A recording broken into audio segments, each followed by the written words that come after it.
Salut à tous et bienvenue sur la chaîne de la survie en nature. Aujourd'hui les amis, je vais vous présenter le Comstof 2 de chez BioLite.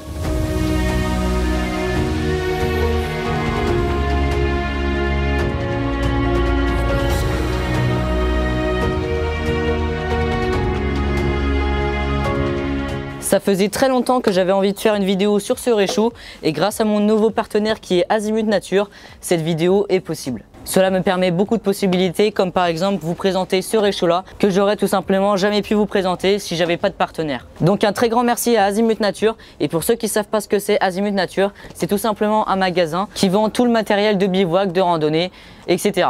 Donc si vous avez besoin de matériel pour survivre dans la nature au cas où c'est l'apocalypse, et n'hésitez pas à aller chez Azimut Nature. Bref, sans plus attendre, on continue. Alors ce réchaud, il n'est pas comme les autres, c'est pas pour rien que j'ai voulu le tester. Ce réchaud a la possibilité de produire de l'énergie grâce à un petit module qui va se mettre sur le côté du réchaud. Cette énergie, vous l'aurez compris, va permettre de charger un téléphone, une caméra, tout appareil électronique. Mais ça ne s'arrête pas là. Tout en étant plutôt léger et compact, on va pouvoir avoir une possibilité barbecue. Enfin, on va avoir beaucoup de possibilités grâce à ce réchaud. Comme par exemple, on va pouvoir mettre un module sur ce réchaud qui s'affiche juste ici, et en fait ça va permettre de transformer le réchaud en barbecue, ce qui peut être très pratique lorsqu'on est en camping. Bref, vous l'aurez compris, ce réchaud nous permet de faire un paquet de trucs. Cette vidéo va se dérouler en 3 parties. Dans un premier temps, on va voir toutes les caractéristiques du réchaud. Ensuite, on va tester ce réchaud bien évidemment, et ensuite par la suite on fera un petit débrief sur ce réchaud. Est-ce que vous devez acheter ce réchaud ou pas? Bref, sans plus attendre, on commence tout de suite les caractéristiques sur ce réchaud. Alors pour commencer avec le packaging, il est très propre. On a toutes les explications qui nous permettent de comprendre à quoi sert ce réchaud et quelles sont ses fonctions. On verra tout au cours de la vidéo son fonctionnement et quels sont ses avantages. Alors ce réchaud, il est livré avec plusieurs choses, en commençant par la notice avec toutes les explications. On a aussi un petit sac de rangement signé BioLite pour ranger le réchaud. Et ensuite ici, on a plusieurs choses. On a un petit chargeur. Ensuite, on a des allume-feu et ils sont bien gras pour le coup. Et c'est vraiment super sympa d'en avoir mis parce que c'est pas toujours livré avec. Et ensuite, on a une petite lampe qu'on reverra à la fin de la vidéo pendant le test. Donc c'est une petite lampe flexible qui va se brancher sur le réchaud et on va pouvoir régler la luminosité. Et ensuite, bien entendu, on a le réchaud qui se divise en 2 parties. Donc ici, on a le boîtier qui va produire de l'énergie et ici on a le foyer dans laquelle on va faire le feu. Et comme vous pouvez voir, ces 2 parties s'emboîtent pour être plus compactes pendant le transport. Sans plus attendre, on va tout de suite voir les caractéristiques du foyer. Au niveau des dimensions du foyer, on est à peu près sur 18,5 cm de hauteur pour à peu près 10,5 cm de largeur. Tout cela pour un poids d'à peu près 502 grammes. Donc c'est pas non plus un réchaud pour partir en ultra léger. Et au niveau des matériaux, on est sur de l'acier inoxydable. En dessous du réchaud, on retrouve 3 petits pieds pliables, dont un d'ailleurs qui va nous permettre de verrouiller le boîtier. Comme ceci. Sur la façade du réchaud, on a un petit trou juste ici qui va nous permettre, comme vous avez pu le voir, de glisser la sonde. Ensuite, juste un tout petit peu plus bas, ici on a un trou pour faire l'arrivée d'air, car oui, le boîtier va booster le feu grâce à un petit ventilateur qui est juste ici qu'on va voir tout à l'heure. Et enfin, sur tout le reste du réchaud, on a une petite grille qui va nous permettre de ne pas se brûler au cas où on venait prendre le réchaud à pleine main. Vous l'aurez sûrement deviné, mais ce réchaud fonctionne avec du bois. Alors on peut utiliser n'importe quel type de bois, sauf le résineux. Pourquoi? Parce que sinon ça va laisser des petites traces de résine au fond. Les plus gros morceaux de bois qu'on peut mettre, c'est à peu près des épaisseurs qui sont comme ceci. Lors de l'utilisation du réchaud, il ne faut pas encombrer la chambre parce que sinon ça va pas très bien marcher. Donc la limite est à peu près juste ici en dessous des trous. Il faut pas encombrer le foyer, mais il faut surtout ne pas mettre de liquide à l'intérieur, comme par exemple de l'eau ou de l'alcool à brûler, tout simplement parce que le boîtier n'est pas étanche et ce qui risquerait de le casser. Donc voilà, on a vu toutes les caractéristiques techniques sur le foyer, on va maintenant passer au boîtier. Alors au niveau des dimensions du boîtier, on est à peu près sur 15 cm par 7 cm. Tout cela pour un poids d'à peu près 475 grammes. À l'arrière du réchaud, on a la sonde qui va capter la chaleur pour la transformer en énergie. Et juste en dessous, on a un petit ventilateur qui va booster la combustion du feu. On dirait pas comme ça par sa taille, mais je peux vous dire que ça ventile vraiment bien. Pour fixer le boîtier au foyer, vous l'avez vu tout à l'heure, mais on a juste à le glisser comme ceci. Et puis ensuite le verrouiller grâce au petit pied que je vous ai montré tout à l'heure. Et voilà, là ça bouge plus. Maintenant au niveau de l'interface, on a plusieurs choses. Juste ici, on a la prise USB qui est protégée par un caoutchouc et cette prise USB va délivrer 3 watts. En parlant de la prise USB qui est juste ici, on va pouvoir charger son téléphone ou un autre appareil lorsqu'on utilise le réchaud, mais aussi lorsqu'on l'utilise pas, tout simplement parce qu'il y a une batterie qui est à l'intérieur et qui stocke l'énergie. On va pouvoir s'en servir comme batterie externe, mais attention, il va pas falloir utiliser toute la batterie, il faut laisser au moins 10% pour faire un prochain feu juste après. Enfin, juste au-dessous du boîtier, on a une petite prise qui est encore une fois protégée par un caoutchouc et cette prise va permettre de recharger la batterie qui est à l'intérieur. Alors quand il faut la charger, eh bien c'est tout simplement lorsqu'elle est vide. Cette batterie est vide lorsque vous allez le recevoir et elle est aussi vide lorsque vous n'avez pas utilisé le réchaud pendant 6 mois. Bon, après si la batterie est vide, vous pouvez aussi le charger. Sur l'interface du réchaud, vous avez plusieurs voyants. Sur le premier voyant, vous avez le niveau de la batterie. Ensuite ici, vous avez la puissance du ventilateur et ici la puissance du feu. Lorsque vous appuyez une fois sur le bouton on-off, vous avez la batterie qui s'affiche juste ici. Donc là, il y a 3 barres, comme ceci. Et si on rappuie une deuxième fois, il y a le ventilateur qui se met en route. Voilà, comme ceci. Si on rappuie encore une fois, on augmente la puissance du ventilateur. Encore une fois. Là, on est à la puissance max du ventilateur et comme vous pouvez voir, ça tourne vraiment super bien. Si vous voulez diminuer, vous avez juste à rappuyer. Si vous avez terminé d'utiliser le réchaud, vous avez juste à maintenir le bouton on-off et ça s'éteint. Après, le troisième voyant, c'est pas à vous de le gérer, c'est le réchaud qui le gère tout seul. C'est la puissance du feu. Lorsque vous allez démarrer le feu, il est conseillé d'utiliser entre 1 barre et 2 barres. Alors après, j'ai pas encore utilisé, on verra pendant le test juste après. Et il est conseillé d'utiliser le réchaud à fond lorsqu'on a envie d'éteindre le réchaud. Pourquoi? Parce que du coup, on va pas renverser le réchaud, on va pas verser de l'eau dans le réchaud. On va juste attendre que le feu s'éteint. Bref, voilà, maintenant vous savez tout sur les fonctions. Vous savez tout sur les fonctions, sauf comment ça marche. Eh bien, je vais vous expliquer ça tout de suite. Ici, vous avez la sonde qui dépasse et elle va être chauffée par le feu. Cette chaleur va être transformée en énergie qui va être stockée dans une batterie. Cette batterie qui fait d'ailleurs 2600 mAh va alimenter 2 éléments. La prise USB et le ventilateur. Et voilà, c'est pas plus dur que ça, au final c'est assez simple comme fonctionnement. Et maintenant vous savez tout sur les caractéristiques de ce réchaud, les caractéristiques normales et techniques. On va maintenant pouvoir passer au test.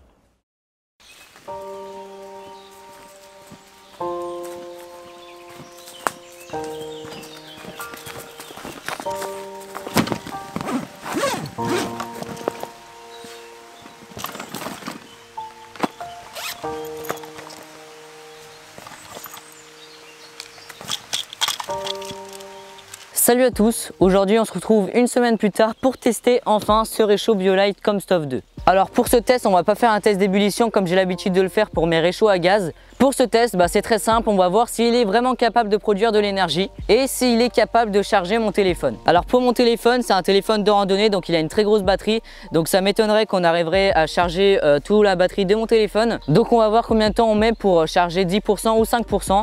Enfin bref, sans plus attendre, on va tester ce réchaud ensemble.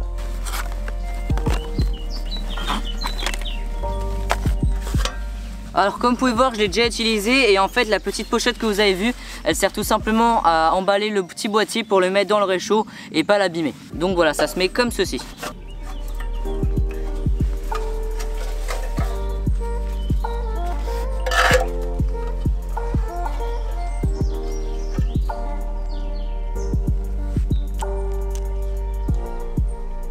Et voilà, comme vous pouvez voir, c'est très rapide à mettre le réchaud en place. On a juste à déplier les pattes, mettre le boîtier et puis c'est bon, il est prêt à l'emploi. Donc voilà les amis, tout est prêt. Alors j'ai un petit peu galéré à trouver tous les morceaux de bois parce que il vient de pleuvoir, donc tout était un petit peu humide.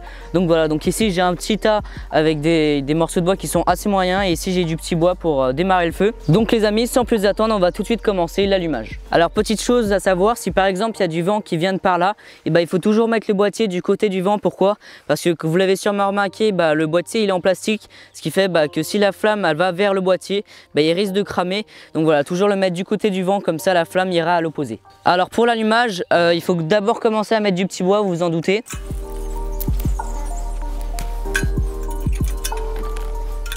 Voilà, là c'est pas mal et puis je vais pouvoir commencer à allumer mon petit allume-feu.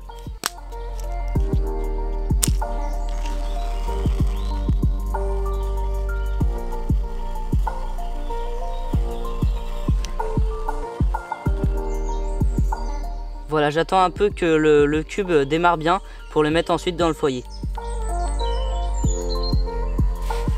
Alors première chose qu'on remarque, c'est qu'en fait grâce au ventilo, en fait ça booste le feu et là on est seulement à la première barre, donc c'est plutôt pas mal.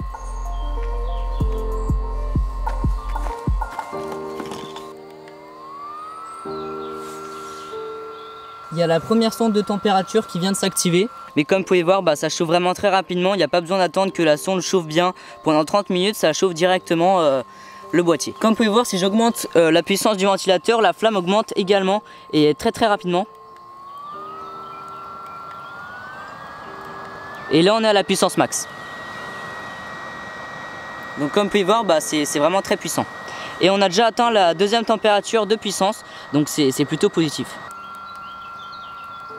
Je vais maintenant mettre à charger mon téléphone et en même temps je vais mettre un chronomètre sur mon téléphone pour bien calculer tout ça. Voilà, on a bien l'indication sur mon téléphone qui commence à charger.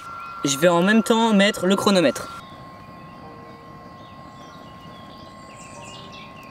A few moments later. Et donc là en fait ce que je vais faire, je vais remettre des morceaux de bois et je vais vous montrer comment on fait pour éteindre le réchaud. Alors en fait là ce qu'il faut faire c'est mettre la puissance du ventilo au maximum pour que les morceaux de bois se consument beaucoup plus rapidement et donner des petites braises. Donc voilà, comme vous pouvez voir ça booste le feu, ce qui fait qu'il va s'épuiser beaucoup plus rapidement. Il n'y a quasiment plus rien à brûler, il n'y a que des braises et comme vous pouvez voir ça fait un tout petit tas, ce qui est très pratique. Donc maintenant on va voir comment ranger le réchaud en toute sécurité sans faire n'importe quoi. Alors la première étape ça va être bien sûr d'attendre qu'il refroidisse, mais dans mon cas je suis un petit peu pressé donc voilà je vais le prendre par ici même s'il faut surtout pas le faire. Je vais tout simplement prendre le réchaud juste ici, faire un petit trou et verser mes braises.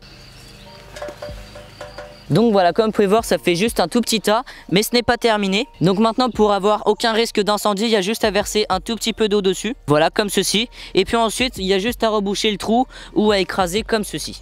Et puis là, le feu est éteint, il n'y a aucun risque qu'il repart. Donc voilà les amis, je suis en train d'attendre que tout ça s'éteint. Et puis en attendant, je vais vous faire mon petit débrief, les points positifs, négatifs. Est-ce que vous devez acheter ce réchaud ou pas? Et bien tout d'abord, on va commencer par les tests. J'avais regardé, en à peu près 15 minutes, on a gagné 3%. Donc c'est quand même pas mal sur un téléphone de randonnée comme celui-ci. On va maintenant passer aux points positifs et négatifs. Puis ensuite, on va voir si vous devez acheter ce réchaud ou pas. Alors les points positifs, il y en a plusieurs et vous avez pu les voir tout au cours de la vidéo. Le premier point positif, c'est qu'on n'a pas besoin d'attendre 10 minutes pour que la sonde chauffe. Ça se fait dès qu'on allume le réchaud. Vous avez pu voir que les sondes augmentent directement. Vous avez vu que les tests marchent bien, mais quand j'ai allumé le réchaud on était à 1 barre de batterie, là on est monté à 2 et en plus ça charge mon téléphone, donc c'est plutôt positif. Le troisième point positif, et vous avez pu le voir au début de la vidéo, mais c'est qu'on a la possibilité de mettre un barbecue dessus, ce qui fait que c'est superbe. On a un réchaud qui est très compact et en même temps on va pouvoir faire des grillades en nature. Alors bien sûr si vous êtes plusieurs, BioLite a aussi un modèle barbecue qui est quand même superbe, qui est très grand et qui va produire lui beaucoup plus d'énergie. Le quatrième point positif, et ça revient un peu à tout ce que j'ai dit avant, c'est qu'il est très compact. Comme vous pouvez voir, en 2 secondes ça se met en place, c'est même plus rapide qu'un réchaud à gaz. Et en plus c'est un réchaud à bois, ce qui fait qu'on n'a pas besoin de ressources, on a juste besoin du bois. Alors qu'une cartouche de gaz, s'il est vide, on ne peut pas utiliser son réchaud. Donc voilà pour les points positifs qui m'ont interpellé.